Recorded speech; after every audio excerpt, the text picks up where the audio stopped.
आज की इस वीडियो में हम अपना क्लास 12 का बीएसटी का चैप्टर स्टार्ट करने वाले हैं। चैप्टर का नाम है nature and significance of management. ये आपका वेरी फर्स्ट चैप्टर है एंड एक सीरीज बना रहे हैं जिसके अंदर आपको वीडियोस मिलने वाली है और हर एक वीडियो के अंदर हम एक चैप्टर उठाएंगे। उस चैप्टर को बहुत ही तगड़े तरीके से हम कवर कर देंगे। इस तरीके से आपको बीएसटी पढ़ा दूंगी ना यार कि 80 on 80 इस बार आपके जरूर आएंगे अगर आप मेरे से पढ़ लिए तो। करना क्या है यार, इस वीडियो को देखने के बाद सबसे पहले ना आपको अपनी एनसीईआरटी की रीडिंग बहुत अच्छे से लगानी है, ठीक है। अलॉन्ग विद दैट आपको ना लिखने की प्रैक्टिस करनी है, ठीक है। जितना आप रिटन प्रैक्टिस करोगे ना उतने अच्छे आपके मार्क्स आने वाले हैं, उतना अच्छा आपको रिमेंबर रहेगा, ठीक है। एंड नोट्स मैं आपको प्रोवाइड कर दूंगी एंड कुछ इंपॉर्टेंट क्वेश्चंस जो आपके आने के चांसेस है ही ना यार, वो आ ही सकते हैं, वो मैं आपको चैप्टर्स कंप्लीट करवाने के बाद सारे इंपॉर्टेंट क्वेश्चंस की एक अलग से वीडियो बना दूंगी, उसमें हम सारे इंपॉर्टेंट क्वेश्चंस कवर कर देंगे, ठीक है। Now without wasting time let's start our first chapter that is nature and significance of management. Management ना हर एक चीज में, अगर मैं एक लेमन टर्म्स में अगर बात करूं बिल्कुल कॉमन कि मैनेजमेंट कैसे है यार, यहाँ पे मैं खड़ी हूँ, मैं आपको पढ़ा रही हूँ, ये एक मैनेजमेंट की वजह से यार। कैमरा की सेटिंग है, यहाँ पे ओबीएस की सेटिंग है, ठीक है। डिजिटल बोर्ड पे मेरी अपनी सारी सेटिंग लगी हुई है, तो यार यहाँ पे सारी चीजें जो है एक ग्रुप एफर्ट की तरह चल रही है, हर एक चीज मैनेज्ड है एंड उसी वजह से आप लोग घर पे बैठ के मेरी वीडियोस देख पा रहे हो, ठीक है। तो यार मैनेजमेंट ना यही चीज होती है। अगर आपको आगे चल के अपना बिजनेस करना है या जॉब भी करना है ना यार, हर एक चीज में आपको मैनेजमेंट की जरूरत है। देखो मैनेजमेंट ही एक ऐसी चीज है, अगर मैनेजमेंट अच्छी होगी तो एक छोटी सी टपरी जो कि कॉफी बेचती है वो स्टारबक्स के लेवल तक पहुंच सकती है, और अगर मैनेजमेंट खराब है तो बड़े से बड़ा बिजनेस भी ना डूब सकता है। तो यार इस चैप्टर की शुरुआत करते हैं हम अपने डिफाइन से जो आपकी बुक के अंदर है, that is management is a process. देखो यार अगर मैं चाहूँ ना मैं यहाँ पे आपको पीपीटी भी दे सकती हूँ, बट यार पीपीटी देकर रीड करना मेरा सिस्टम नहीं है। मेरा है कि मेरे को टाइम लग जाए वीडियो बनाने में, मैं लिख लिख के सारी चीजें करवाती हूँ एंड आपको भी मेरे साथ साथ लिखना है ताकि आपको हर चीज ना याद होती जाए साथ साथ। Management is a process of getting things done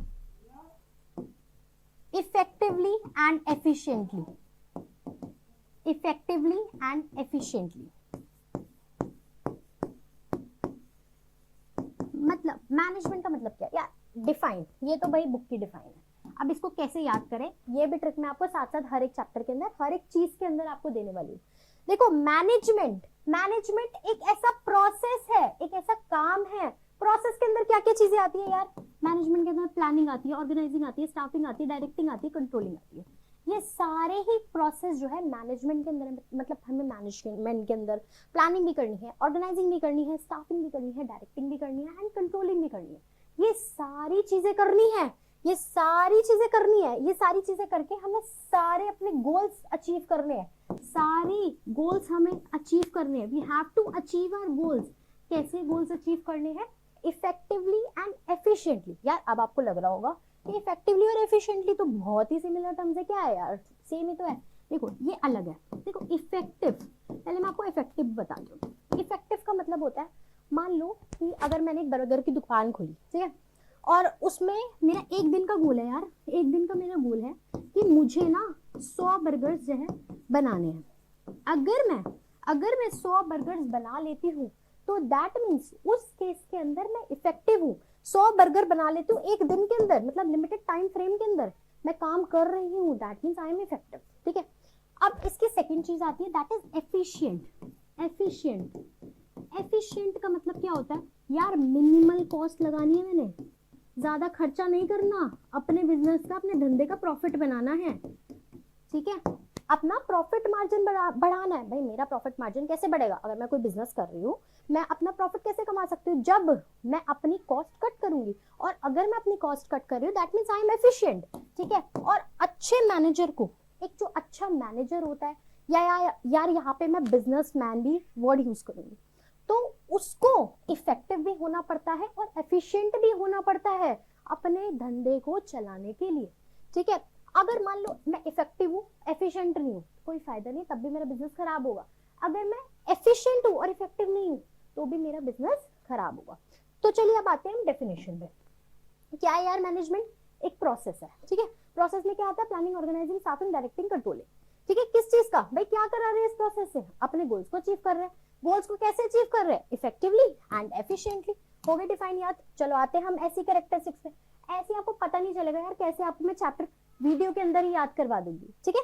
तो स्टार्ट करते हैं हम आगे। सो नेक्स्ट यार हमारे है कैरेक्टरिस्टिक्स या फिर फीचर्स ऑफ मैनेजमेंट। कैरेक्टरिस्टिक्स या फीचर्स ऑफ मैनेजमेंट, याद रखना बीएसटी में सबसे ज्यादा इंपॉर्टेंट होता है कि किस तरीके से आप हेडिंग्स लिख रहे हो। हेडिंग्स यार बिल्कुल उल्टी पुल्टी नहीं लिखनी, बट यार हेडिंग्स इतनी ज्यादा है तो कैसे याद करें? और निमोनिक्स बना लो छोटे छोटे और इंटरेस्टिंग जो आपको याद रहे। जैसे कैरेक्टरिस्टिक्स ऑफ मैनेजमेंट का मैंने बनाया है, गोलगप्पे चखना डेली इंडिया गेट में। गोलगप्पे चखना डेली इंडिया गेट में, समझ गए? यही करना है तुम्हें, पढ़ाई वढ़ाई छोड़ दो। गोलगप्पे चखना डेली इंडिया गेट में, ठीक है। सबसे पहले जी से गोल ओरिएंटेड प्रोसेस। देखो मैनेजमेंट जो है that is a goal oriented process. हर एक ऑर्गेनाइजेशन जो है उसका एक पर्टिकुलर गोल है जिसके टुवर्ड्स उसे वर्क करना होता है, और डिफरेंट ऑर्गेनाइजेशन के डिफरेंट गोल्स होते हैं। थर्डली ये चीज इंपॉर्टेंट होती है कि गोल्स क्लियर होने चाहिए। अगर यार कंफ्यूजिंग गोल्स होंगे ना तो एम्प्लॉयज को पता ही नहीं होगा भाई किस डायरेक्शन में उन्हें काम करना है। ये ऑब्वियस सी बात है। एग्जाम्पल देती हूँ, फ्लिपकार्ट है। फ्लिपकार्ट ने सोचा भाई, उसने गोल बनाया मुझे ना अमेजोन को टक्कर देनी है किसी तरीके से। तो उसके लिए उसने अभी पिछले दिनों आपने देखा होगा बिग बिलियन सेल डेज लेकर आया था वो, जिससे उसने कस्टमर्स बढ़ाए, कस्टमर्स को ट्रैक कर अपनी सेल्स बढ़ाई, ठीक है। तो यहाँ पे यार उसका गोल सेट था कि भाई मुझे किसी भी तरीके से अमेजोन को टक्कर देनी है, और उस गोल के टुवर्ड्स उसने काम करा। तो ऐसी ऑर्गेनाइजेशन में होता है। नेक्स्ट गप्पे, पी से ले लो यार आप, pervasive. Management is all pervasive. हर जगह पे मैनेजमेंट लगती है, चाहे वो स्कूल हो, कॉलेज हो, पेट्रोल पंप हो। जितना जरूरी स्कूल को मैनेज करना है उतना जरूरी पेट्रोल पंप को मैनेज करना है, ठीक है। तो हर एक सेक्टर में मैनेजमेंट लगता है, that is management is all pervasive. Next गोलगप्पे हो गया हमारा, चखना, सी ले लो, कॉन्टिन्यूस। मैनेजमेंट जो है that is a continuous process, मतलब प्रोसेस में planning, organising, staffing, directing, controlling, ये चलता रहेगा। मैनेजमेंट कभी भी नहीं रुकेगा, ये साइकिल चलती ही रहेगी for the growth and the survival of the business, ठीक है। And these are the functions of management. इन फंक्शंस को मैं बहुत डीपली आपको आगे वाले चैप्टर्स में पढ़ाने वाली हूँ, ठीक है। अभी तक के लिए इतना देख लो आप। फोर्थ है डायनेमिक। मैनेजमेंट जो होता है दैट इज डायनेमिक। देखो हमें पता है हमारा बिजनेस एनवायरनमेंट एवर चेंजिंग है। डायनेमिक का मतलब क्या होता है? बहुत जल्दी चेंजेस आता है। बिजनेस एनवायरनमेंट में हम देखो कितने चेंजेस आए, कोरोना के बाद तो बहुत सारे चेंजेस आ गए। तो अगर किसी भी ऑर्गेनाइजेशन को अपने बिजनेस में ग्रोथ चाहिए ना, अपने बिजनेस में ग्रोथ चाहिए, तो सबसे ज्यादा इंपॉर्टेंट उसके लिए होता है कि वो उस टेस्ट और प्रेफरेंसेस को मीट कर सके जो उस कंट्री में है या उस एरिया में है, तभी एक बिजनेस की ग्रोथ होगी, ठीक है। मान लो एक मैकडी का एग्जांपल ले लो यार, ठीक है। मैकडी ने भाई क्या करा? पहले ना आपको अगर पता होगा फॉरेन कंट्रीज में ना वो पॉर्क बर्गर्स के लिए फेमस है, ठीक है। बट अब जब वो इंडिया आया ना तो यार उसे पता लगा कि यार इंडिया के लोग ना आलू टिक्की खाते हैं, पनीर खुश होके खाते हैं। तो इसीलिए ना उसने क्या करा, वो Mc aloo tikki burger Mc paneer spicy burger लेकर आया। तो उसने अपने मेन्यू के अंदर चेंज कर ताकि वो इस मार्केट के अंदर भी सर्वाइव कर सके, इंडियन मार्केट में भी सर्वाइव कर सके, ठीक है। तो ये उसकी बहुत बड़ी स्ट्रैटेजी थी। तो इसीलिए हर एक बिजनेस को अपने आप को चेंज करना पड़ता है ताकि वो मार्केट की नीड्स के अकॉर्डिंग डिमांड सप्लाई कर सके, ठीक है। और नेक्स्ट है इंटेंजिबिलिटी।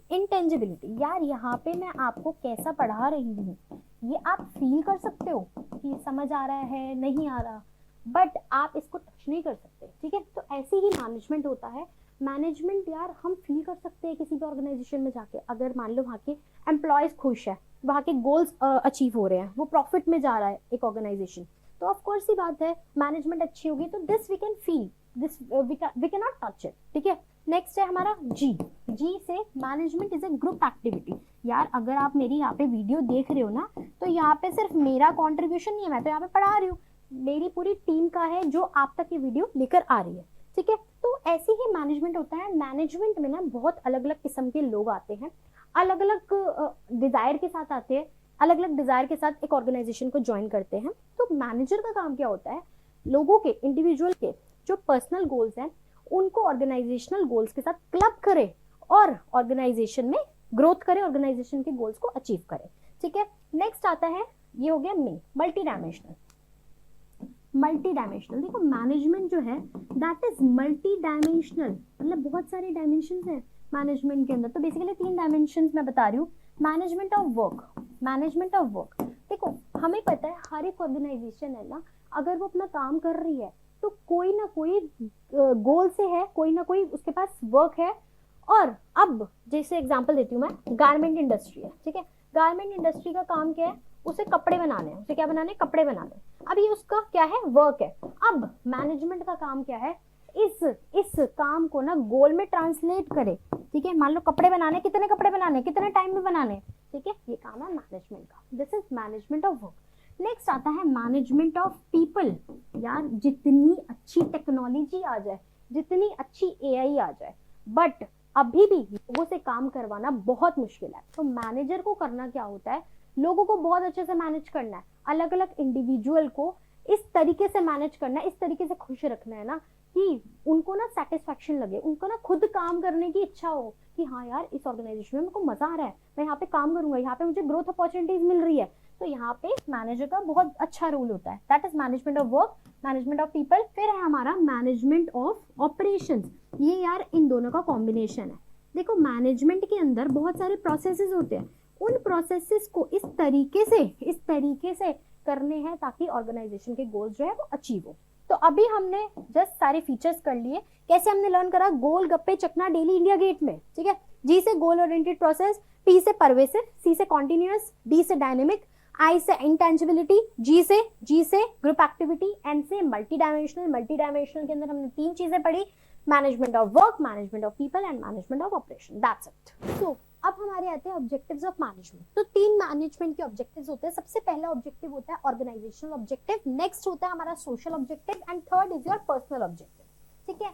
अब देखो सबसे पहले अगर मैं ऑर्गेनाइजेशनल ऑब्जेक्टिव की बात करूं तो 3 ऑब्जेक्टिव होते हैं। कोई भी बिजनेस अगर स्टार्ट होता है ना, तो सबसे पहला एक ऑर्गेनाइजेशन का, एक बिजनेस का गोल होता है कि यार मैं सर्वाइव कर लूं, मतलब मैं अपने खर्चे निकाल सकूं, ठीक है। तो सर्वाइवल क्या होता है, must earn revenues to cover the cost. मान लो मैंने कैफे खोल दिया, ठीक है। अब जब मैंने स्टार्टिंग में खोला तो मेरा यार ये गोल होगा कि मुझे ना अपना रेंट पे करना है, इलेक्ट्रिसिटी बिल पे करना है और जो ओवरहेड एक्सपेंसेस है वो पूरे करने हैं। अगर मैं ऐसा कर पा रही हूँ तो दैट मीन्स मैं सर्वाइवल कर पा रही हूँ, तो मेरा पहला वाला ऑब्जेक्टिव पूरा हो रहा है, ठीक है। That means must earn the revenues to cover the cost, ठीक है। नेक्स्ट आता है प्रॉफिट। अब यार मैं कैफे खोल के बैठ गई हूँ, 2 साल मैं सर्वाइव कर रही हूँ, क्या यार सही है? नहीं, बिल्कुल नहीं, क्योंकि मुझे in long run profit earn करना पड़ेगा। तो mayor survival is not necessary. Profit जो है ना वो मुझे इंसेंटिव देगा कि मुझे अपने बिजनेस को और एक्सपैंड करना है। तो इन लॉन्ग रन हर एक बिजनेस का, हर एक ऑर्गेनाइजेशन का गोल होता है कि उसे प्रॉफिट अर्न करना है, ठीक है। नेक्स्ट होता है हमारा ग्रोथ। अब देखो सर्वाइवल प्रॉफिट हो गया हमारा, अब भाई आगे बिजनेस में ग्रोथ चाहिए होती है। Business needs to add to its prospect, मतलब अपनी सारे प्रोडक्ट लाइन बढ़ानी पड़ती है, ठीक है। मान लो मैंने आपको कैफे वाले एग्जांपल कंटिन्यू करती, कैफे खोला, उसमें मैंने पहले साउथ इंडियन कैफे खोला, ठीक है। अब मुझे लगा यार मैं जो है सर्वाइव भी कर रही हूँ, प्रॉफिट भी हो रहा है मेरा अच्छा खासा, तो अब मैं उसको ग्रोथ करूंगी, मैं और नॉर्थ इंडियन ले आऊंगी, कोरियन खाना ले आऊंगी, ठीक है, उसकी ब्रांचेस खोलूंगी। तो दैट मीन्स मैं ग्रोथ की स्टेज पे हूँ। तो ये मेरा ऑब्जेक्टिव होगा यार, जब मैंने जिस दिन कैफे खोला तो यार मेरा ये गोल था कि मुझे ना एक अच्छे लेवल पे खोलना है, बट स्टेप बाय स्टेप। सबसे पहले मैंने सर्वाइव करा, फिर प्रॉफिट कमाया, फिर मैंने ग्रोथ करा, मैंने अपने ब्रांचेस खोले, अपने ब्रांड्स के वो जो है रेडीमेड फूड बेचने स्टार्ट कर दिए। तो यार ये पूरा एक ऑर्गेनाइजेशन का ऑब्जेक्टिव होता है, ठीक है। तो business needs to add to its prospect. Growth can be measured. Growth कैसे मेजर कर सकते हैं, अगर हमारी सेल्स वॉल्यूम बढ़ रही है, एम्प्लॉयज जो है लोग काम करने वाले वो बढ़ रहे हैं, प्रोडक्ट लाइन मैं बढ़ा रही हूँ, तो दैट मीन्स मेरा ग्रोथ वाला ऑब्जेक्टिव पूरा हो पाया। So this is all about organisational objective. Next है हमारा सोशल ऑब्जेक्टिव। देखो अब सिर्फ बिजनेस को प्रॉफिट अर्न करना, सर्वाइवल करना, ग्रोथ करना नहीं होता। हर एक बिजनेस की ना, चाहे वो बिजनेस हो, चाहे वो नॉन बिजनेस हो, एनजीओ हो या फिर प्रॉफिट ऑर्गेनाइजेशन हो, उसका मेन जो गोल होता है वो सोसाइटी के टुवर्ड्स होता है। सोसाइटी के लिए कुछ बेनिफिट क्रिएट करना, कि सोसाइटी हमारे बिजनेस को रिकॉग्नाइज करे, लगे कि हाँ यार ये बिजनेस हमारे लिए भी कुछ कर रहा है। तो that means creation of benefits for the society. Every business has to fulfil its social obligations, ठीक है। जैसे कैसे सोशल ऑब्लिगेशंस पूरे कर सकते हैं, एनवायरमेंटल फ्रेंडली मेथड यूज करो, प्रोडक्शन का पोल्यूशन ना करो, ठीक है, और ज्यादा एम्प्लॉयमेंट अपॉर्चुनिटीज दो विकलांग लोगों को, डिसएडवांटेज लोग हैं, ठीक है, डिसेबल्ड लोग हैं, उनको basic providing basic amenities, schools खोल दो, ठीक है, क्रेशेस खोल दो, ये सारी चीजें हर एक बिजनेस को करनी चाहिए। तो सबसे पहला हमने करा ऑर्गेनाइजेशन, देन हमने करा सोशल। अब लास्ट जो होता है objective, that is personal objective, ठीक है। देखो ऑर्गेनाइजेशन में ना अलग अलग किस्म के लोग आते हैं, ठीक है, उनकी अलग अलग पर्सनालिटी होती है, अलग अलग बैकग्राउंड होता है, ठीक है। वो ऑर्गेनाइजेशन को जब ज्वाइन करते हैं ना तो उनका एक अलग डिजायर होता है, यार मुझे ना अपनी इस नीड को पूरा करना है या इस नीड को पूरा करना है। तो हर एक बंदे की ना नीड अलग होती है, ठीक है। सबसे पहले होती है पर्सनल नीड, फाइनेंशियल नीड, ठीक है। फाइनेंशियल नीड में क्या होता है, यार किसी बंदे ने सैलरी की वजह से ज्वाइन करा हो कि मुझे अच्छी सैलरी मिलेगी, ठीक है, मैं आईफोन खरीद पाऊंगा। Next social need, social need मतलब मुझे ना रिकॉग्निशन चाहिए, भाई इज्जत चाहिए। कुछ लोग होते हैं ना यार पैसा थोड़ा कम हो मगर इज्जत अच्छी हो, तो वो सोशल नीड उस वजह से किसी बंदे ने ज्वाइन करा हो। हाई लेवल नीड मतलब अब मुझे यार इस ऑर्गेनाइजेशन ज्वाइन करा है ना मैंने, तो मुझे ना पर्सनल ग्रोथ और डेवलपमेंट चाहिए। तो ऑर्गेनाइजेशन का काम क्या है, इन सारे लोगों की, इन सारी तरह की नीड को पूरा करना और ऑर्गेनाइजेशन में ग्रोथ करना। So these were the 3 objectives, that is सबसे पहला हमने अभी करा, सबसे पहला हमने करा ऑर्गेनाइजेशन। ऑर्गेनाइजेशन के हमने करा सर्वाइवल, प्रॉफिट एंड ग्रोथ, ठीक है। फिर उसके बाद हमने करा सोशल ऑब्जेक्टिव, फिर हमने करा पर्सनल, ठीक है। तो अभी तक हमने क्या क्या कर लिया, रिवाइज कर लेते हैं। डिफाइन करी मैनेजमेंट की, ठीक है। उसके बाद हमने फीचर्स कर लिए, फीचर्स को हमने उस निमोनिक से याद करा। थर्ड हमने करे हैं ऑब्जेक्टिव्स, ठीक है। अब हम आगे बढ़ते हैं नेक्स्ट टॉपिक की तरफ। सो नेक्स्ट हमारे पास है इंपॉर्टेंस ऑफ मैनेजमेंट, ठीक है। अब इसको हम कैसे याद करेंगे, देखो गप्पू ईट्स डेली पानी पूरी धमाका। देखो जी से है management helps in achieving group goals, E से है मैनेजमेंट इंक्रीजेस एफिशिएंसी, डी से है management creates a dynamic organisation, T से है management helps in achieving personal objectives and D से है management helps in the development of society. अब इनको हम थोड़ा सा डीप में अच्छे से समझेंगे और आप देख सकते हो जो हमने फीचर्स और कैरेक्टरिस्टिक्स अभी पढ़ी उसी से आपकी इंपॉर्टेंस निकल के आ रही है, ठीक है। पीएसटी बहुत इजी है। सबसे पहले मैनेजमेंट इंक्रीजेस एफिशिएंसी।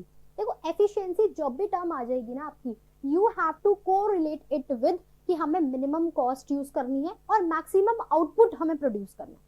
अगर हम ऐसा कर पा रहे हैं तो वी आर एफिशिएंट, ठीक है। तो इससे कॉस्ट एनालिसिस रिलेशनशिप रिलेटेड होती है, दैट मींस मिनिमम कॉस्ट में मैक्सिमम आउटपुट जो है प्रोड्यूस कर रहे हैं, ठीक है। तो मैनेजमेंट क्या करता है, मैनेजमेंट का मेन एम होता है कि एफिशिएंसी इंप्रूव करना। अगर अच्छी मैनेजमेंट है तो वो ऑर्गेनाइजेशन ऑटोमेटिकली एफिशिएंट होगी, ठीक है। कैसे, एक सिस्टमैटिक तरीका लाना है हमने। प्लानिंग, ऑर्गेनाइजेशन, स्टाफिंग, डायरेक्टिंग बहुत ही सिस्टमैटिकली करनी है, ठीक है। मैनेजमेंट इसमें हेल्प करता है जिससे हमें मैक्सिमम आउटपुट मिलता है विद द मिनिमम कॉस्ट, ठीक है। और अगर एफिशिएंसी होती है तो फर्स्ट वेस्टेज कम होगी, हम रिसोर्सेज का कम यूज कर रहे हैं, ज्यादा आउटपुट प्रोड्यूस कर रहे हैं, रिसोर्सेज वेस्ट होंगे बिल्कुल भी नहीं होंगे, ठीक है। प्रोडक्टिविटी बढ़ेगी तो ऑटोमेटिकली प्रॉफिट भी आपका इंक्रीज होगा, ठीक है। एग्जांपल अमेज़न का अगर हम देखें ना तो यार वहां का जो वेयर हाउसिंग और डिलीवरी सिस्टम है ना अमेज़न का, वो बहुत सिस्टमैटिक तरीके से होता है, वो बहुत ही अच्छा चल रहा है, ठीक है। तो management helps in increasing efficiency, ठीक है। नेक्स्ट है management helps in achieving group goals, ठीक है। तो देखो अगर एक ऑर्गेनाइजेशन होती है ना, एक ऑर्गेनाइजेशन के अंदर एक सिंगल इंडिविजुअल से काम नहीं चलता, एक ग्रुप होता है और उस ग्रुप में अलग अलग किस्म के लोग होते हैं। तो हमें उनके काम को, सबके काम को यूनाइट करना है, कोऑर्डिनेटेड वे में करना है ताकि ग्रुप गोल्स जो है वो अचीव हो, ऑर्गेनाइजेशनल गोल्स जो है वो अचीव हो, ठीक है। तो different people working towards common goal, management helps in achieving the group goals, ठीक है। Next, management creates a dynamic organisation. Dynamic मतलब एवर चेंजिंग।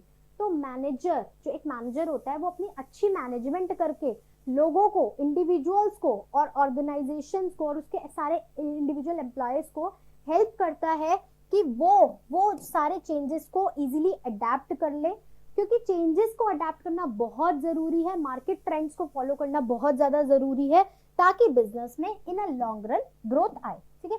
नेक्स्ट हमारा है management helps in achieving personal objective, ठीक है। देखो मैंने आपको बताया था हर एक एम्प्लॉय जो होता है ना, वो कोई भी ऑर्गेनाइजेशन ज्वाइन करता है ना तो वो किसी तमन्ना से जो है ज्वाइन करता है, ठीक है। तो किसी का हो सकता है कि उसे पर्सनल गोल्स है उसके, जैसे ग्रोथ हो गया, उसे ग्रोथ चाहिए, उसे पैसे चाहिए या उसे जो है रिकॉग्निशन चाहिए, तो सबके अपने अपने अलग गोल्स होते हैं।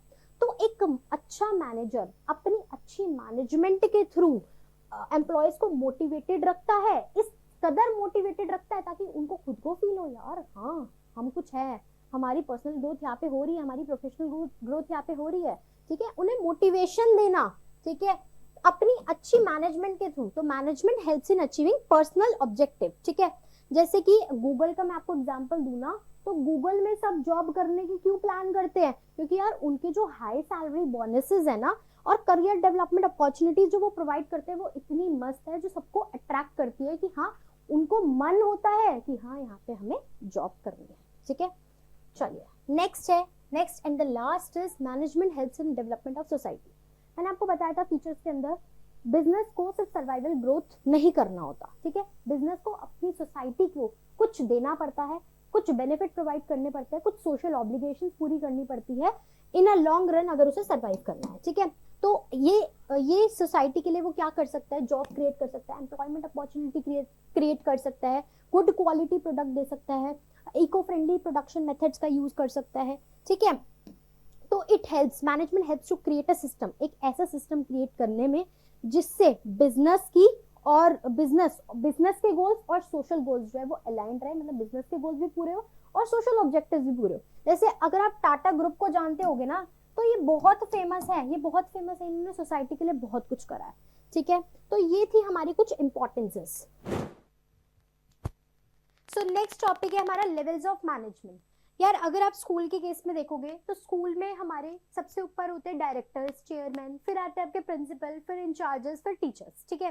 तो ऐसे ही हर एक ऑर्गेनाइजेशन में एक हायरार्की होती है, उस हायरार्की की हेल्प से हमें ये पता चलता है कौन किसको ऑर्डर देगा और कौन किससे जो है ऑर्डर लेगा, मतलब कौन किसका सुपरवाइजर होगा और कौन किसका सबऑर्डिनेट होगा। ये जो अथॉरिटी रिस्पॉन्सिबिलिटी रिलेशनशिप है वो किसी भी इंडिविजुअल को बाइंड करती है एज अ सुपीरियर और subordinate and give rise to different levels of management. इसकी वजह से डिफरेंट लेवल्स ऑफ मैनेजमेंट आते हैं। सबसे पहला लेवल होता है टॉप लेवल मैनेजमेंट, फिर आते हैं हमारे middle level management and third is your supervisory और ऑपरेशनल लेवल मैनेजमेंट, ठीक है जी। अब हम हर एक लेवल को बहुत ही अच्छे से डीप में पढ़ेंगे। तो सबसे पहला होता है टॉप लेवल मैनेजमेंट। एक स्कूल के केस में देखो तो टॉप लेवल मैनेजर्स कौन होते हैं, आपके प्रिंसिपल हो गए, डायरेक्टर्स हो गए, चेयरमैन हो गए, ठीक है। तो इसके अंदर सारे ऊपर वाले लोग आते हैं, कंसिस्ट सीनियर मोस्ट एग्जीक्यूटिव जो हाई पोस्ट पे होते हैं, जैसे सीईओज हो गए, सीएफओज हो गए, प्रेसिडेंट हो गए, चेयरमैन हो गए, एक्सेट्रा। अब इनके कुछ फंक्शंस होते हैं। सबसे पहला फंक्शन ये होता है, इनको ये देखना होता है कि बिजनेस सरवाइव कर रहा है और बिजनेस का ओवरऑल वेलफेयर कैसा है, और सोशल वेलफेयर भी यही लोग देखते हैं, ठीक है। सेकंड, ये बिजनेस एनवायरनमेंट को एनालाइज करते हैं और उनके इम्पैक्ट क्या उनके बिजनेस पे पड़ सकते हैं, उस अकॉर्डिंग चेंजेस करते हैं, ठीक है। थर्ड है formulate overall organisational goals and strategies. पूरे ऑर्गेनाइजेशन के गोल्स को जो है फॉर्मुलेट करते हैं और उस अकॉर्डिंग उन गोल्स को अचीव करने के लिए स्ट्रैटेजीज फॉर्मुलेट करते हैं, ठीक है। नेक्स्ट है responsible for all the activities of business. Business में कोई भी किसी भी तरीके की एक्टिविटी हो रही है तो उसके लिए जो रिस्पॉन्सिबल है वो है टॉप लेवल मैनेजर्स, ठीक है। फिर ये ना सारे डिपार्टमेंट्स, जितने भी डिपार्टमेंट्स एक ऑर्गेनाइजेशन के अंदर है उन सबको कोऑर्डिनेट करते हैं, ठीक है। तो ये हमारे टॉप लेवल मैनेजर्स होते हैं। फिर आते हैं हमारे मिडिल लेवल मैनेजर्स। ये बहुत इंपॉर्टेंट होते हैं क्योंकि एक लिंक क्रिएट करते हैं किसके बीच में, टॉप मैनेजर्स और लोअर लेवल मैनेजर्स के बीच में लिंक क्रिएट करते हैं, ठीक है। जैसे कि अगर स्कूल के केस में देखें तो स्कूल में जो प्रिंसिपल ऑर्डर देते हैं वो इंचार्जेस को मिलते हैं, ठीक है, और इंचार्जेस के थ्रू टीचर्स को मिलते हैं और फिर टीचर्स आगे स्टूडेंट्स को कम्युनिकेट करते हैं। तो यहाँ पे जो इंचार्जेस है ना उसको मान के चलो ये आपके मिडिल लेवल मैनेजर होते हैं, ठीक है। इनको डिविजनल हेड भी बोलते हैं, ठीक है। And it creates a link between top and lower level managers. इसमें आपके आते हैं production managers, marketing managers, finance managers, HR managers, ठीक है। मतलब जितने भी डिविजन्स है ना उनके जो सारे हेड होते हैं वो आपके मिडिल लेवल मैनेजर्स के अंदर आते हैं, ठीक है। अच्छा, इनके ना फंक्शंस आपको बहुत अच्छे से पता होने चाहिए क्योंकि केस स्टडी यहाँ से बिल्कुल आएगी। सबसे पहला है interpret policies frame by top management. जो टॉप मैनेजमेंट पॉलिसीज बनाती है ना उनको समझाने और उनको आगे कम्युनिकेट करने का काम होता है मिडिल लेवल मैनेजर्स का। फिर ये इंश्योर करते हैं कि हर एक डिपार्टमेंट के अंदर और मतलब उनके डिपार्टमेंट के अंदर स्पेशली सारे लोग हैं, मतलब किसी को हायर करने की जरूरत तो नहीं है। ये देखने का काम किसका होता है, मिडिल लेवल मैनेजर्स का। फिर होता है assign necessary duties and responsibilities to them. फिर उनको ना रिस्पॉन्सिबिलिटीज देते हैं, उनको ड्यूटीज देते हैं, जैसे इंचार्जेस जो है टीचर्स को देते हैं ना बहुत सारी ड्यूटीज कि ब्रेक टाइम पे आपने यहाँ पे खड़ा होना है, ठीक है, बहुत सारी ड्यूटीज। तो वैसे ही ड्यूटीज और रिस्पॉन्सिबिलिटीज असाइन करते हैं, ठीक है। और मोटिवेट करते हैं सबको कि डिजायर्ड ऑब्जेक्टिव्स को पूरा कर सके। जैसे एक प्रिंसिपल ने ऑर्डर दिया कि भाई इंचार्ज को बताया कि ना यार स्कूल का सारे बच्चे ना सारी क्लासेस का सिलेबस जो है ना फाइनल का वो जनवरी तक कंप्लीट हो जाना चाहिए, ठीक है। अब इंचार्जेस जो है ना टीचर्स के साथ मीटिंग रखेंगे और उनको मोटिवेट करेंगे कि बच्चों का सिलेबस जल्दी जल्दी करवाना है, ठीक है। नेक्स्ट है आपका cooperate with other departments for smooth functioning. और दूसरे डिपार्टमेंट के साथ कोऑपरेट करने का काम भी इनका होता है ताकि स्मूथ फंक्शनिंग हो सके ओवरऑल बिजनेस की। नेक्स्ट आते हैं सुपरवाइजरी और ऑपरेशनल मैनेजमेंट, मतलब इनको लोअर लेवल मैनेजमेंट भी बोलते हैं, ठीक है। इसमें आते हैं आपके फॉरमैन सुपरवाइजर। अच्छा, इनकी जो अथॉरिटी होती है ना वो कितनी होती है, ये कौन डिसाइड करता है, टॉप लेवल मैनेजर्स अपने प्लान्स के अंदर, ठीक है। उससे ज्यादा उस दायरे से बाहर इनकी ड्यूटी नहीं होती, ठीक है। अब इनके भी कुछ फंक्शंस होते हैं, इसमें एग्जांपल देख टीचर का, ठीक है। ये ना एक्चुअल वर्कफोर्स के साथ काम करते हैं और जो मिडिल लेवल मैनेजमेंट ने हमें वो दी है, मतलब जो इंस्ट्रक्शंस दी है इन लोगों को, वो ये आगे कम्युनिकेट करते हैं। जैसे जो इंचार्ज ने टीचर को बताया, टीचर आगे स्टूडेंट्स को बताएगी, मतलब टीचर जो है वो एक्चुअली वर्कफोर्स के साथ काम कर रही है, एक्चुअल स्टूडेंट्स के साथ काम कर रही है। तो that means they are the supervisors, ठीक है। डायरेक्टली जो है oversee the effort of workforce, जो लेबर काम कर रही है, जो वर्कफोर्स काम कर रहा है, उनके सारे एफर्ट्स को देखने का काम इनका होता है, ठीक है। They take care of the quality of the output, क्योंकि यार यही वर्कफोर्स से काम करा रहे हैं तो इनको आउटपुट का चेक रखना है, ठीक है, कि आउटपुट की क्वालिटी अच्छी होनी चाहिए, वेस्टेज नहीं होनी चाहिए, दैट मींस एफिशिएंसी होनी चाहिए। ये इंश्योर करना चाहिए कि सारे सेफ्टी स्टैंडर्ड्स जो है वो मेंटेन होने चाहिए, ठीक है। तो 3 लेवल्स हमने पढ़े। सबसे पहला हमने पढ़ा टॉप, फिर हमने पढ़ा मिडिल, फिर हमने पढ़ा लोअर, ठीक है। इनके फंक्शंस बहुत अच्छे से करने हैं। चलिए बढ़ते हैं हम आगे अपने नेक्स्ट टॉपिक की तरफ। तो अब हमारा नेक्स्ट टॉपिक है management is an art, science and profession.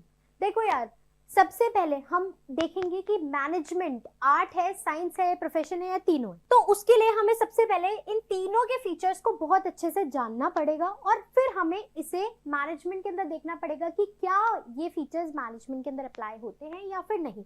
तो सबसे पहले आर्ट का फीचर है एग्जिस्टेंस ऑफ थ्योरेटिकल नॉलेज। देखो, कोई भी कला है, कोई भी आर्ट है, उसके लिए थ्योरेटिकल नॉलेज डिजाइंड है, उसको पढ़ के ही आप किसी आर्ट को प्रैक्टिस कर सकते हैं, ठीक है। जैसे कि डांसिंग के लिए भी पूरी हिस्ट्री है जो आपको पढ़नी पड़ती है, उस अकॉर्डिंग आप अपने आर्ट को प्रैक्टिस करते हो। अब जैसे टीचिंग है, teaching is also an art, ठीक है। अब यहाँ पे मैं अपने स्किल यूज कर रही हूँ, अपनी आर्ट यूज कर रही हूँ, बट मैंने इसकी थ्योरेटिकल नॉलेज ले रखी है ना, that's why I am applying my theoretical knowledge. अब नेक्स्ट होता है यही पर्सनलाइज्ड एप्लीकेशन। देखो यार, हर कोई पढ़ लेता है, हर कोई थ्योरेटिकल नॉलेज ले लेता है, बट अपने अपने यूनिक स्टाइल में सब अप्लाई करते हैं। अब जैसे मैंने टीचिंग का कोर्स किया था, मेरे फ्रेंड्स अलग तरीके से अप्लाई कर रहे हैं अपनी टीचिंग को, अपनी नॉलेज को, और मैं अलग तरीके से अप्लाई कर रही हूँ, ठीक है। तो that is it is based on personalised application, individual to individual vary करता है। Next, based on practice and creativity. आप जितना आर्ट को प्रैक्टिस करोगे, जितनी कला को प्रैक्टिस करोगे, उतने आप बेटर बन जाओगे, उतनी आपकी जो सारी स्किल्स है वो रिफाइन होती जाएगी, ठीक है। नेक्स्ट, अब हम देखते हैं मैनेजमेंट आर्ट है या फिर नहीं। तो management can be said to be an art. Management एक आर्ट है, क्यों? क्योंकि इसके सारे फीचर्स, आर्ट के सारे फीचर्स मैनेजमेंट के अंदर अप्लाई होते हैं। सबसे पहला है एग्जिस्टेंस ऑफ थ्योरेटिकल नॉलेज। देखो, आर्ट की तरह भी मैनेजमेंट की भी बहुत सारी लिटरेचर बुक्स है, मैनेजमेंट की, फाइनेंस की बुक्स, मार्केटिंग, ह्यूमन रिसोर्सेज। लोग अब्रॉड जाते हैं इनकी नॉलेज गेन करने के लिए। तो हाँ यार, मैनेजमेंट के लिए थ्योरेटिकल नॉलेज तो लगती है। Second, personalised application. अब सब लोग मैनेजमेंट की लिटरेचर बुक्स पढ़ के आ जाते हैं इंस्टीट्यूट से, ठीक है, बट हर कोई एक ऑर्गेनाइजेशन जब रियल सेटिंग में आता है ना, तो अपने अपने अकॉर्डिंग वो काम करता है, अपने अपने यूनिक स्टाइल में काम करता है। तो हाँ यार, पर्सनलाइज्ड एप्लीकेशन भी है। नेक्स्ट, इसके अंदर है based on practice and creativity. जितना ज्यादा आप एक्सपीरियंस गेन करते रहते हो, उतने ज्यादा आप परफेक्ट हो जाते हो। और ये वाला भी फीचर सेटिस्फाई करता है मैनेजमेंट के अंदर, क्योंकि जैसे जैसे मैनेजर एक्सपीरियंस गेन करता है वो परफेक्ट होता रहता है आफ्टर अ लॉन्ग प्रैक्टिस, ठीक है। तो हम ये कह सकते हैं management is an art, management is an art, ठीक है जी। अब नेक्स्ट हमारा है मैनेजमेंट एज अ साइंस। अब मैनेजमेंट एज अ साइंस समझने से पहले हमें साइंस के फीचर्स अच्छे से पता होने चाहिए। सबसे पहला फीचर है सिस्टमेटाइज्ड बॉडी ऑफ नॉलेज। देखो साइंस के प्रिंसिपल्स जो होते हैं ना वो कॉज एंड इफेक्ट रिलेशनशिप पे बेस्ड होते हैं। Example law of gravity, phenomena होता है ना, एप्पल जो है वो एक पेड़ से नीचे गिरेगा due to law of gravity, ठीक है। तो इसका एक कॉज एंड इफेक्ट रिलेशनशिप है, मतलब इसकी पूरी सिस्टमेटाइज्ड बॉडी ऑफ नॉलेज है साइंस की, ठीक है। नेक्स्ट साइंस का फीचर है principles are based on experimentation. देखो जो सारे प्रिंसिपल्स बनाए इन लोगों ने, सारे साइंटिस्ट ने, उन्होंने बहुत ऑब्जर्व करा, बहुत सारे एक्सपेरिमेंट्स करे और एक्सपेरिमेंट्स की ऑब्जर्वेशन के बेसिस पे वो प्रिंसिपल लेकर आए, ठीक है। थर्ड है यूनिवर्सल वैलिडिटी। हर जगह ये प्रिंसिपल्स अप्लाई होते हैं, चाहे वो कुछ भी जगह, same principle, same result, same outcomes आते हैं, ठीक है, साइंस के अंदर। तो ये तीनों ही फीचर्स है किसके, साइंस के। अब देखते हैं मैनेजमेंट के अंदर ये फीचर्स अप्लाई होते हैं या फिर नहीं। तो हम देखते हैं सबसे पहले सिस्टमेटाइज्ड बॉडी ऑफ नॉलेज, ये फीचर था। देखो साइंस में भी मैनेजमेंट की साइंस की तरह ही मैनेजमेंट के अंदर भी सिस्टमेटाइज्ड बॉडी ऑफ नॉलेज है। सबकी अपनी अपनी थ्योरी है, मैनेजमेंट थ्योरीज है, अपने अपने कॉन्सेप्ट्स है। तो ये वाला फीचर तो अप्लाई होता है क्योंकि मैनेजमेंट भी is based on systematised body of knowledge. Next है हमारा नेक्स्ट फीचर है principles are based on observations and experimentation. देखो साइंस की तरह भी मैनेजमेंट के प्रिंसिपल्स बहुत टाइम बाद, मतलब बहुत टाइम से चलते आ रहे, बहुत टाइम से इवॉल्व होते जा रहे हैं, ठीक है।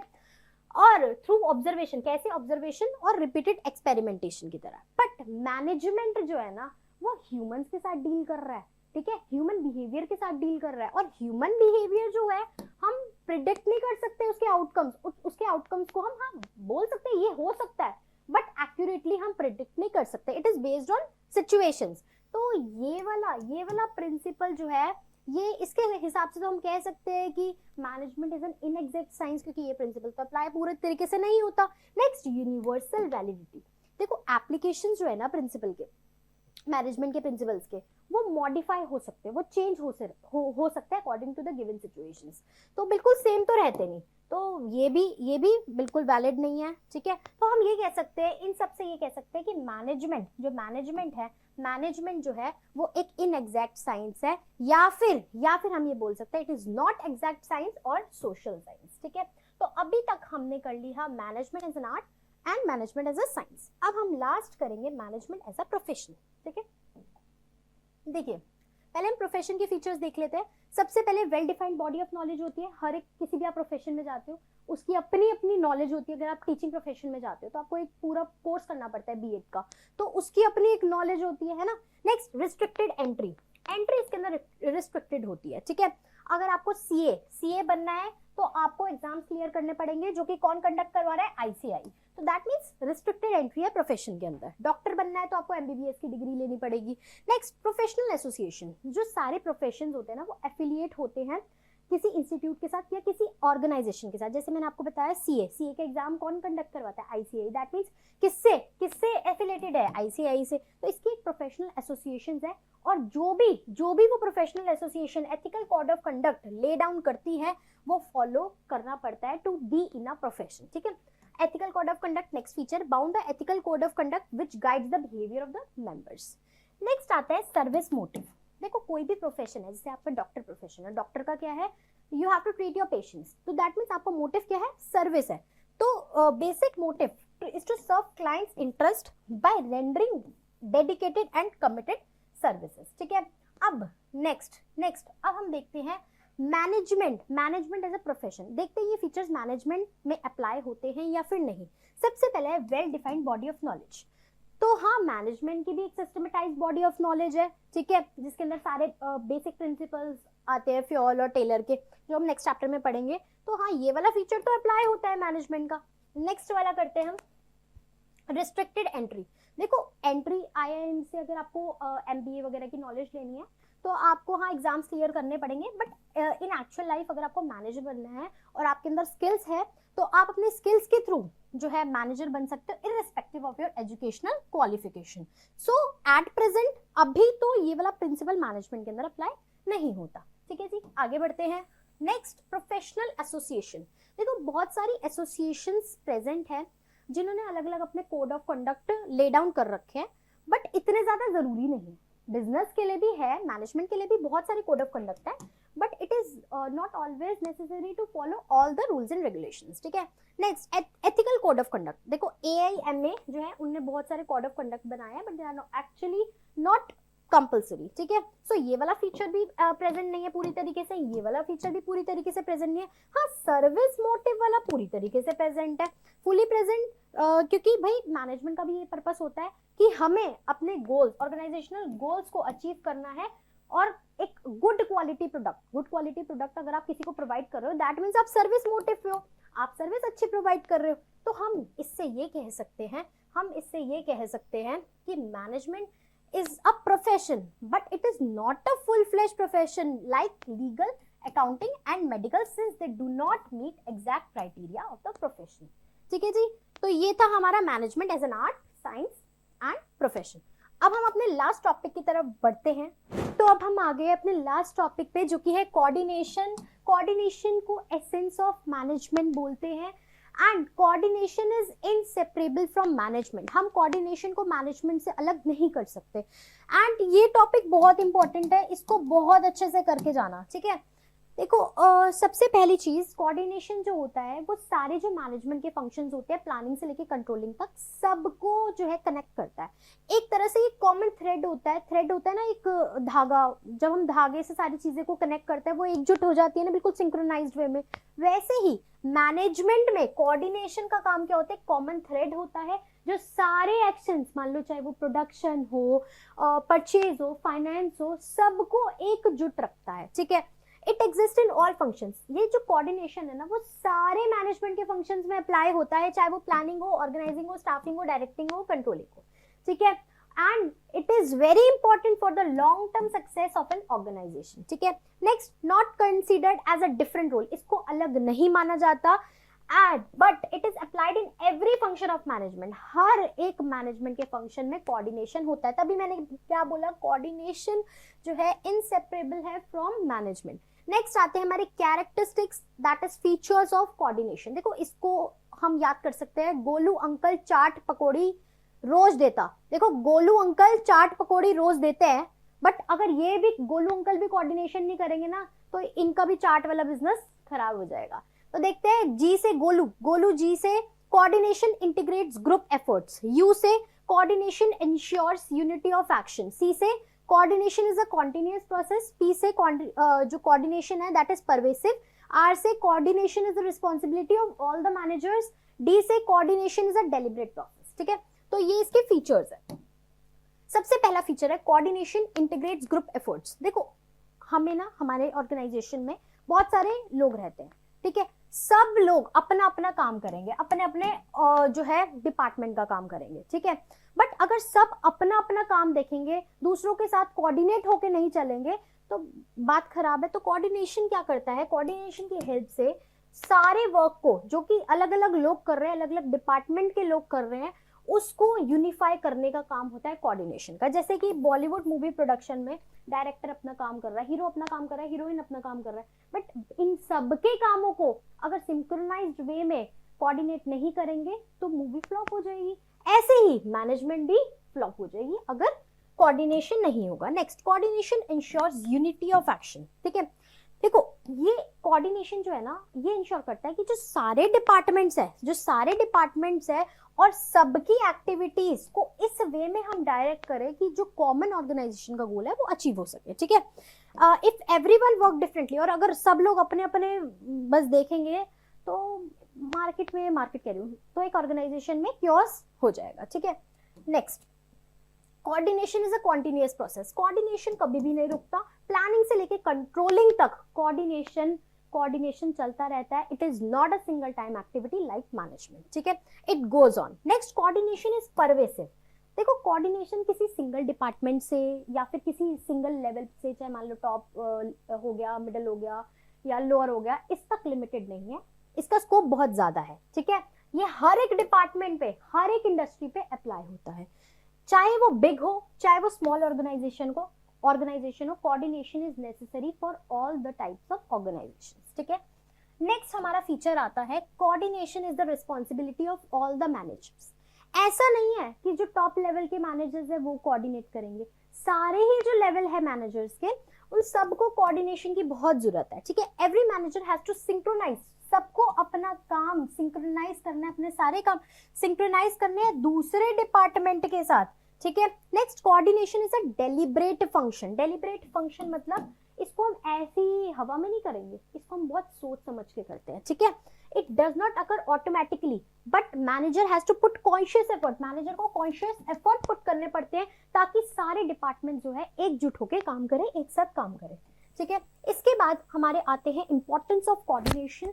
फीचर्स हमारे खत्म हो गए। सबसे पहली इंपॉर्टेंस है ग्रोथ इन साइज। देखो जैसे जैसे ऑर्गेनाइजेशन ग्रो होती है वैसे वैसे उसके अंदर एम्प्लॉयज ग्रो होते हैं। ठीक है, तो ये लिखा हुआ है as organisation grows employees count also grows. ठीक है, एम्प्लॉयज जो है देखो यार अलग अलग बैकग्राउंड से आते हैं, सबके अलग अलग अपने पर्सनल गोल्स होते हैं। ठीक है, तो बहुत ज्यादा डिफिकल्ट हो जाता है सब सारे लोगों के गोल्स और सारे लोगों के वर्क को एकजुट करके एक ऑर्गेनाइजेशन गोल को अचीव करना थोड़ा सा मुश्किल हो जाता है। ठीक है, तो बट कोऑर्डिनेशन के बिना सारे एम्प्लॉयज जो है अपनी मर्जी से अपने पर्सनल गोल्स के हिसाब से काम करेंगे। कोई ये नहीं देखेगा भाई ऑर्गेनाइजेशन का क्या गोल है, उनको जो डिपार्टमेंट में बोला जा रहा है वो सिर्फ वही मानेंगे बात। ठीक है, तो कोऑर्डिनेशन इसीलिए इंपॉर्टेंट होता है। जैसे जैसे साइज में ग्रोथ होते हैं, बिजनेस के ऑपरेशन ग्रो होते हैं, वैसे वैसे कोऑर्डिनेशन इज वेरी इंपॉर्टेंट। जैसे इंडियन रेलवेज में इतनी सारी यार चीजें होती है, पूरा वो बहुत बड़ा सिस्टम है, अगर इसको अच्छे से सारे डिपार्टमेंट्स को मैनेज नहीं करा जाएगा तो बहुत ज्यादा दिक्कत आ सकती है। नेक्स्ट है फंक्शनल डिफरेंशिएशन। देखो काम को ना अलग अलग डिपार्टमेंट्स में डिवाइड करा जाता है एक ऑर्गेनाइजेशन के अंदर। हर एक डिपार्टमेंट का अपना एक यूनिक वे होता है, एक यूनिक पॉलिसी होती है, यूनिक गोल होता है, और कभी कभार एक डिपार्टमेंट के जो यूनिक स्टाइल्स है, यूनिक गोल्स है, वो दूसरे डिपार्टमेंट के साथ कॉन्फ्लिक्ट में आ सकते हैं। तो विदाउट कोऑर्डिनेशन, बिना कोऑर्डिनेशन के हर एक डिपार्टमेंट जो है अपनी मन मर्जी से काम करेगा, है ना, फिर क्योस हो जाएगा। तो इसकी वजह से ओवरऑल ऑर्गेनाइजेशन गोल्स अचीव नहीं होंगे। तो कोऑर्डिनेशन की हेल्प से ही ये हो सकता है ऑर्गेनाइजेशनल गोल्स अचीव हो जाए। बट अगर कोऑर्डिनेशन नहीं होगा तो बिल्कुल भी नहीं हो सकता, क्योंकि फंक्शनल डिफरेंशिएशन है। ठीक है, जैसे मार्केटिंग डिपार्टमेंट है, ठीक है, मार्केटिंग डिपार्टमेंट ने सोचा कि चलो यार मार्केटिंग अपनी सेल्स बढ़ाते हैं, 50% डिस्काउंट दे देते हैं। ठीक है, बट फाइनेंस डिपार्टमेंट कहेगा यार क्यों हम 50% डिस्काउंट क्यों दे, भाई हमारा लॉस चला जाएगा, हमारी रेवेन्यू कम हो जाएगी। तो यहाँ पे इन दोनों के बीच में कॉन्फ्लिक्ट आ गया। तो मैनेजर का काम क्या है, इन दोनों के जो गोल्स को रखते हुए कोई एक ऐसा न्यूट्रल डिसीजन लिया जाए कि ऑर्गेनाइजेशन के गोल भी अचीव हो और इन लोगों को बुरा भी ना लगे। Next specialisation. देखो इट इज वेरी इंपॉर्टेंट कि मॉडर्न ऑर्गेनाइजेशन है, टेक्नोलॉजी इतनी बदल रही है, तो हमें स्पेशलिस्ट रखने की बहुत ज्यादा जरूरत है। बट ये प्रॉब्लम तब आ जाती है जब स्पेशलिस्ट ना अपने ऊपर बहुत घमंड करता है कि भाई मैं सही हूँ, मुझे किसी के एडवाइस की जरूरत नहीं है। तो ऑफकोर्स जो स्पेशलिस्ट होगा, जो एक्सपर्ट होगा, वो अपने ही नॉलेज पे बिल्कुल वो रखेगा, वो किसी की बात नहीं सुनेगा। तो यहाँ पे थोड़ी सी दिक्कत आ जाएगी अगर कोऑर्डिनेशन ना हो। ठीक है, अगर कोऑर्डिनेशन नहीं है, सारे स्पेशलिस्ट के बीच में कोऑर्डिनेशन नहीं है, तो डिसीजन मेकिंग इनएफिशिएंट हो सकती है और बहुत सारी ऑर्गेनाइजेशनल गोल्स जो है हमारे अचीव नहीं हो सकते। ठीक है, तो ये था हमारा last topic coordination. I hope ये चैप्टर आपको बहुत ही अच्छे से क्लियर होगा। सो अगर आपको इस चैप्टर में कोई भी डाउट है तो आप मुझसे कमेंट सेक्शन में पूछ सकते हैं। And for the notes you can follow me on Instagram. ठीक है, मैं वहाँ पे आपको नोट्स प्रोवाइड कर दूंगी जिसमें आपके इस चैप्टर के पूरे नोट्स होंगे एंड केस स्टडीज भी अवेलेबल मैं करवा दूंगी। मिलते हैं हम नेक्स्ट वीडियो में एक नए चैप्टर के साथ। तब तक के लिए बाय बाय, टेक केयर।